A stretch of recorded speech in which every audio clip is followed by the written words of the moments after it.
ওরা মুসলমানদেরকে শেষ করে দিতে চায়। ওরা মুসলমানদেরকে শেষ করে দিতে চায়, কিন্তু ওরা জানে না যেদিন পৃথিবীতে মুসলমান থাকবে না সেদিন পৃথিবীটাও আর থাকবে না।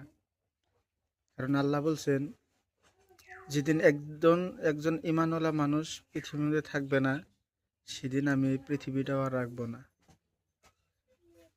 তো তাই বলি যে মুসলমানরা মারা গেলে ওদেরকে রেখে আসবে কবরে, আর হিন্দু ভাইরা মারা গেলে ওনাদেরকে রেখে আসবে শ্মশানে।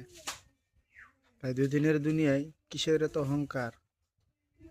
আসুন আমরা সবাই একত্রিত হইয়া সবাই দেশটারে কীরকম করে আগ বাড়ায় যান যায়, আমরা মানুষ হিসাবে বাঁচে থাকার চেষ্টা করি। So thank you, all the best.